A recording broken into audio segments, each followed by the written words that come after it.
अमरावती महानगरपालिकेच्या निवडणुकीमध्ये भाजपने प्रसिद्ध केलेल्या जाहीरनाम्यावर काँग्रेसच्या नेत्या यशोमती ठाकूर यांनी टीका केली आहे। मला आश्चर्य वाटलं त्यांचा जाहीरनामा बघून। त्या जाहीरनाम्यामध्ये दोन्ही उड्डाणपुलांचा उल्लेख नाही आहे। रेल्वे स्टेशन अमरावतीचं सुरक्षित राहणार आहे की नाही राहणार आहे याचा उल्लेख नाही आहे। हे लोक मागच्या 8 वर्षापासून हीच मंडळी सत्तेत आहे। जरी निवडणुका आत्ता लागल्या असतील, मागच्या काळामध्ये जे प्रशासन होतं ते यांच्याच मुख्यमंत्र्यांच्याच नेतृत्वामध्ये हे चालत होतं। मुख्यमंत्र्यांना नागपूर दिसतं पण अमरावती दिसत नाही, याची खंत नक्कीच आम्हाला आहे। या ठिकाणी CCTV कॅमेरा नसणारं हे महानगरपालिकाचं हे शहर, हे याचं पण आश्चर्य आहे। मग ह्या लोकांनी केलं काय एवढ्या वर्ष? गटर्स असो किंवा हॉकर्स असो किंवा स्वच्छता असो किंवा बाकी सगळ्या व्यवस्था असो, इथं दिसतच नाही। इथं त्यांच्या जाहीरनाम्यामधनं एकंदरीत असं दिसतं की हे बिल्डर लोकांच्या आणि लँड ग्लॅबरच्या मागं लागलेले आहेत। यांना हे आधुनिक शहर नाही करायचं। एकेकाळी जे महाराष्ट्रामध्ये 4थ्या नंबरवर शहर होतं, आत्ता ते 14व्या नंबरवर गेलेलं आहे। हे महाराष्ट्रामधलं शहर 14व्या नंबरमध्ये गेलेलं आहे। याचा काय अर्थ आणि याला आपण काय समजायला पाहिजे? आणि राहिला भाजपचा खेळ खंडोबा, तर जे लोक सत्तेत आहे ते एक दुसऱ्याच्या झिंझोटा ओढून राहिलेले आहेत। त्यांना विकासाचं काहीच घेणं देणं नाही आहे, स्वच्छतेचं काहीच घेणं नाही आहे। यांची नियत ठेकेदारांवर आहे, बाकी कशावर नाही आहे। आणि हे त्यांच्या जाहीरनाम्यामधनं सिद्ध दिसतं आहे। साधं मला आश्चर्य या गोष्टीचं वाटतं की एक राष्ट्रीय पक्ष काही लोकांवर एवढा दबतो की यांची भाजपवाल्यांची काय लाचारी आहे हे समजत नाही आहे। या सगळ्या गोष्टींचा निषेध आहे आणि या सगळ्या गोष्टींचं आश्चर्य आहे। अमरावतीला विकास करणारी मंडळी तिथं पाहिजे, स्वच्छ लोक या ठिकाणी पाहिजे आणि स्वच्छ पाहिजे असतील तर आमच्याशिवाय तिथे पर्याय नाही आहे, ही पण वस्तुस्थिती। भाजप शिंदे सेनेनं भ्रष्टाचारावर बोलूच नये। आज नवी मुंबईत हेच दोन पक्षांचे नेते एकमेकांवर टीका करत आहेत, कारण त्यांच्याकडे सांगण्यासारखं काहीच उरलेलं नाही, असं म्हणत मनसे सरचिटणीस शालिनी ठाकरे यांनी भाजप शिंदे सेनेवर टीका केली आहे। मला असं वाटतं की सगळीकडे संपूर्ण महाराष्ट्रामध्ये आपण बघितलं तर लोकांमध्ये खूप उत्साह आहे।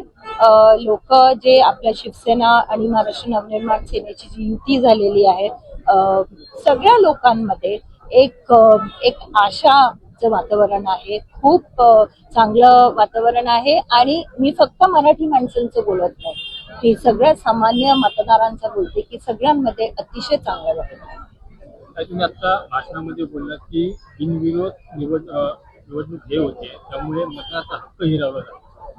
माझं म्हणणं आहे की हे काय एक छोटा विषय नाही आहे, हे खूप मोठा विषय आहे। आज आपलं एक हक्क, मतदानाचा मोठा हक्क आपल्याकडनं जातोय। आज फक्त आपण हे बघतोय की 70 वॉर्डमध्ये संपूर्ण महाराष्ट्रामध्ये गेलं, पुढे जाऊन इलेक्शन निवडणूकच होणार नाही, असेच बिनविरोध निवडून येणार सगळे। मग कुठे गेला लोकशाहीचा हक्क?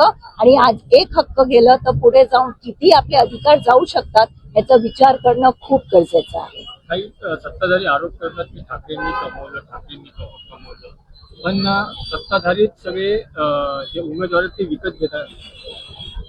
कोणी कमवलं कोणी नाही कमवलं, मला वाटतंय की जे सत्ताधारी आहे, विशेषतः भाजप आणि शिंदे सेनेला भ्रष्टाचार आणि कमवल्याचं बोलण्याचा काहीही अधिकार नाहीये। कारण जेव्हा हे सगळे इतके वर्ष तुम्ही पण होता ना युतीमध्ये, तुम्ही पण होता त्यांचं सगळ्या, तुम्ही एकत्रच होता ना, तर आज तुम्ही फक्त त्यांच्याकडे का त्यांच्यावरती आरोप करतायत? आणि विशेषतः आता गेले इतके वर्ष तर तुम्हीच सत्तेमध्ये आहात, मग पुढे जेव्हा तुम्हाला प्रश्न विचारले जातात, तुम्ही विकास करतात आणि त्याच्यावरती तुम्हाला जेव्हा अजूनपर्यंत विकास का नाही झाला आणि तुम्हाला प्रश्न करतात, तर तुम्ही दुसऱ्यांकडे बोट दाखवतात। सत्तेमध्ये असणारे 2 मंत्री नवी मुंबईचे एकमेकांवरती आरोप करतात। हो, त्यांच्याकडे कामच नाहीये ना दाखवायला, त्यांनी काही केलंच नाहीये, तर फक्त एकमेकांवरती आरोप करणं हेच त्यांच्याकडे एक पर्याय आहे। माझं एवढंच म्हणणं आहे की आज मतदारांना एक चांगला पर्याय शिवसेना आणि महाराष्ट्र नवनिर्माण सेना मिळालेली आहेत. एक अतिशय चांगली युती प्रामाणिकपणे झालेली आहे. ठाकरे जे भाऊ आहेत ते एकत्र आलेले आहेत, कारण त्यांना महाराष्ट्रावरती जे संकट आहे ते दिसतो आहे आणि मतदारांनी तसंच विचार करावा. ठाकरे एकत्र आल्यामुळे विरोधकांची पोटपोटी झाली. त्यांची मी जसं बोलले की त्यांना इतके ते घाबरले आहेत की त्यांच्या पायाखालची जमीन सरकली नाही गेलीच आहे. त्यामुळे हे जे सगळ्यांना विकत घेणं, आज ते जे उमेदवारांनाच विकत घेण्यापर्यंत पोहोचले आहेत, म्हणजे ते घाबरलेच आहेत ना आता कुठेतरी. आणि विशेष म्हणजे त्यांना माहिती आहे की मराठी माणसं एकत्र आली तर त्याचा परिणाम त्यांच्यावरती काय होईल ते त्यांना नीट कल्पना आहे. त्यामुळे हे सगळं होतो आहे. सध्या मुंबईमध्ये युपी मधून जे प्रचारासाठी माणसं आले, मराठी माणसं एकत्र आलेली आहेत. त्यांना ठाकरे ब्रँडवरती विश्वास आहे. दुसरे त्यांना काहीच करायचं असेल ते करू शकतात, पण मतदार आता त्यांना कळलेलं आहे की पुढे त्यांना काय करायचं. जिल्हा स्तरावर दिव्यांगांसाठी विविध योजना सुरू करणार असल्याचं पालकमंत्री पंकज भोयर म्हणाले. मनपूर्वक स्वागत करतो आणि नवीन वर्षाच्या शुभेच्छा देखील आपल्याला देतो. दरवर्षी आपण ज्या स्थानिक स्वराज्य संस्था आहेत त्या ठिकाणी जिल्हा परिषद असो किंवा नगरपालिका असो किंवा नगरपंचायत असो किंवा इव्हन ग्रामपंचायत असो, या सर्व स्थानिक स्वराज्य संस्थांच्या निधीमधनं 5% निधी हा दिव्यांगांवरती खर्च झाला पाहिजे. त्यांना वेगवेगळ्या योजना किंवा लाभांच्या वस्तू देण्याकरिता एक विशेष अशी मोहीम काही वर्षाआधी सरकारनं त्या ठिकाणी सुरू केली आणि त्याची प्रत्यक्ष अंमलबजावणी आपल्या वर्धा जिल्ह्यामध्ये काटेकोरपणे झाली पाहिजे. याच्याकरता आमचे सहयोगी मित्र संजयजी जाधव यांनी पुढाकार घेतला आणि बघता बघता मागच्या अनेक वर्षापासून ज्या स्थानिक स्वराज्य संस्थेमध्ये तो निधी तसाच ठेवलेला होता त्याचे योग्य पद्धतीने वितरण करण्याचा प्रयत्न आपल्या माध्यमातून त्या ठिकाणी होतो आहे. आज मला सांगताना आनंद होतोय की मागे आपण निरामय वर्धा अभियान जेव्हा घेतलं होतं त्यावेळेस जिल्हा परिषदेने जवळजवळ त्यांच्या 36 लक्ष रुपयाची तरतूद होती, ती वाढवून 43 लक्षापर्यंत तरतूद त्या ठिकाणी केलं आणि जिल्ह्यातल्या दिव्यांग विद्यार्थ्यांच्या 5वी ते 10वी वर्गामध्ये आहेत त्यांना त्यांच्या भविष्याकरिता एक 25,000 रुपयाची रक्कम किसान विकास पत्राच्या माध्यमातून त्या ठिकाणी दिले आणि त्याचा फायदा जिल्ह्यातल्या 92 विद्यार्थ्यांनी त्या ठिकाणी झालेला होता. मग आपला जो काही निधी उरला होता हा निधीचं देखील योग्य वितरण त्या ठिकाणी झालं पाहिजे आणि दिव्यांग बंधू भगिनींना त्याचा फायदा झाला पाहिजे. आज अनेक दिव्यांग बंधू भगिनी हे वेगवेगळ्या ठिकाणी आपला व्यवसाय करतात किंवा नोकरीवर त्या ठिकाणी जात असतात, तर त्यांना जाण्या येण्याकरिता मोठ्या प्रमाणावर आपल्याकडे मागणी होते की त्या ठिकाणी इलेक्ट्रिकवरची स्कूटी मिळाली पाहिजे. ही स्कूटी देण्याचा प्रयत्न देखील आपण त्या ठिकाणी केला आणि आज आमच्या समोर प्रश्न उभा झाला की रिक्वायरमेंट जवळजवळ 100 ते 125 लोकांना आहे, परंतु हे देताना आपला जो निधी हा तोडगा असल्यामुळे केवळ 12 स्कूटी आपण त्या ठिकाणी घेऊ शकलो. मग सरळ या सर्वांचा एक लकी ड्रॉ करून ज्यांचा याच्यामध्ये नंबर लागेल तो आपण उपलब्ध त्या ठिकाणी करून देतोय. आज 12 लकी ड्रॉ धारकांना त्या ठिकाणी 12 स्कूटीचा लाभ होणार आहे. परंतु मी आपल्या सर्वांना आश्वस्त करतो की लवकरच जिल्ह्यातले जेवढे आवश्यक, मला संजयजी जाधव यांनी जवळजवळ 100 ते 125 लोकांची यादी असल्याचं सांगितलं, याच्याकरिता देखील आपण अजून कुठेतरी निधी मिळतो आहे का आणि प्रत्येकाला ही स्कूटी कशी देता येईल याचा प्रयत्न आपण येणाऱ्या काळामध्ये त्या ठिकाणी करणार आहेत.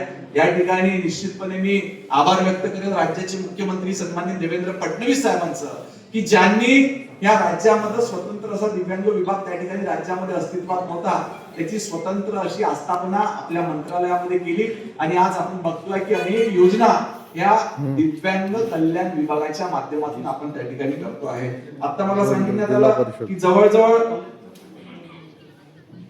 दिव्यांग वर आणि दिव्यांग वधू हे विवाह योजनेकरिता 2.5 लाखाचं अनुदान त्या ठिकाणी माननीय मुख्यमंत्री महोदयांनी जाहीर केलेलं आहे. दिव्यांग अपंग विवाह योजनेकरिता 1.5 लाख रुपयाचं अनुदान त्या ठिकाणी जाहीर करण्यात आलेलं आहे. त्याच्यामुळे आपल्यातला असलेला दिव्यांग बंधू असो किंवा आपली भगिनी असो ही मुख्य प्रवाहामध्ये आणण्याकरिता त्याच्याकरिता लागणाऱ्या जे सहाय्यक अनुदान आहे किंवा योजना आहे ते आणण्याचा प्रयत्न त्या ठिकाणी केंद्र सरकार आणि राज्य सरकारच्या पुढाकारात होतो आहे. येणाऱ्या काळात लवकरच आपण ज्या योजना जिल्हा स्तरावरून तयार करू शकतो आणि त्या देखील उपलब्ध करू शकतो त्याचा प्रयत्न आपण त्या ठिकाणी करतोय. या ठिकाणी आज हिंगणघाट के भैया और मैं नाम भूल गया आपका, पठान सर का नाम कैसे बार बार बोल रहा हूँ. पठाण सरांनी विशेष जी मदत आपल्या भागातल्या या अंगणवाडी सुपरवायझर ज्या होत्या, मला मागे फुलसुंगे मॅडमनी सांगितलं होतं की आपल्या सर्व अंगणवाडी सेविका मदतनीस यांच्या या सुपरवायझर आहे जिल्ह्यातल्या, त्या 60 जणी ह्या फार मोठ्या प्रमाणावर जिल्ह्यामध्ये करत असतात. त्यांच्या कामांचं एक व्यवस्थित नियंत्रण, व्यवस्थापन झालं पाहिजे, याच्याकरता त्याची लॅपटॉपची व्यवस्था करावी अशी सूचना फुलसुंगे मॅडम आपण त्या ठिकाणी केली होती. पठाण साहेबांनी ती मागणी त्यांचे जे MD आहेत सन्मान्य प्रशांतजी मोहता यांना आपण विनंती केली होती. त्यांनी ती विनंती या ठिकाणी मान्य केली आहे. त्यांचं देखील या जिल्हा प्रशासनाच्या वतीनं आभार व्यक्त करतो. आणि येणाऱ्या काळात समाजातल्या प्रत्येक गोरगरीब गरजू व्यक्तीला कशी मदत करता येईल हा प्रयत्न सातत्यानं आपण या ठिकाणी सुरू ठेवणार आहेत. आपल्या सर्वांना मनपूर्वक शुभेच्छा देतो आणि माझे 2 शब्द संपवितो. धन्यवाद. भाजपचा गॅरंटी वचननामा म्हणजे फसवणुकीचा कबूलनामा असल्याची टीका माजी महापौर मिलिंद चिमोटे यांनी केली आहे. भाजपाने जो जाहीरनामा प्रकाशित केला, काय सांगाल तुम्ही? भाजपाने जो या ठिकाणी जाहीरनामा दिलेला आहे त्याच्यामध्ये त्यांनी या शहराला बर्बाद कसं केलं आणि या शहराची अधोगती कशी केली याचा कबुलीनामा दिलेला आहे. पहिली गोष्ट तर अशी आहे की जे लोक इथे 5 वर्ष सत्तेत आहे, महाराष्ट्रामध्ये सत्तेत आहे, त्यांनी वचननामा गॅरंटी देण्याची आवश्यकता नाही. त्यांनी कार्यपूर्तता अहवाल द्यायला पाहिजे होता, परंतु त्यांनी कोणतंही काम केलेलं नसल्यामुळे कार्यपूर्तता अहवाल देण्याची त्यांच्यामध्ये हिंमत नाही किंवा त्यांची परिस्थिती नाही. म्हणून या शहरातल्या जनतेला मूर्ख बनवण्यासाठी त्यांनी हा जो जाहीरनामा हा या शहरातल्या नागरिकांवर मीठ चोळणार आहे, त्यांच्या जखमीवर मीठ चोळणार आहे. दुसरी गोष्ट अशी आहे की या विदर्भातले 2 जे प्रमुख शहर आहे, एक नागपूर आणि एक अमरावती. विदर्भ हा प्रत्येकच क्षेत्रात मागासलेला आहे, परंतु नागपूर म्हणजे फक्त विदर्भ नाही, तर नागपूरमध्ये बाकीचे सुद्धा शहरं आहेत. आणि आपण जर बघितलं असेल तर यांच्या कार्यकाळात नागपूरला 1,00,000 कोटी रुपयाचा निधी त्यांनी नेला. आम्हाला साधे 1,000 कोटी रुपये दिले नाही. अमरावतीला दुजाभाव दिला जातो. इथे दुहेरी नागरिक राहतात का? या प्रकारची वागणूक ज्या पक्षांनी आणि ज्या सत्तेनी, ज्या सरकारने आम्हाला दिली आहे, त्यांना येणाऱ्या याच्यामध्ये निवडणुकीत लोक धडा शिकवल्याशिवाय राहणार नाही, असा आम्हाला विश्वास आहे. या बातमीसोबतच राजकीय आढावामध्ये आता इथेच थांबतोय, पण अशाच महत्त्वाच्या बातम्यांसाठी पाहत राहा न्यूज मराठी 24/7. नवा भारत, नवा विचार.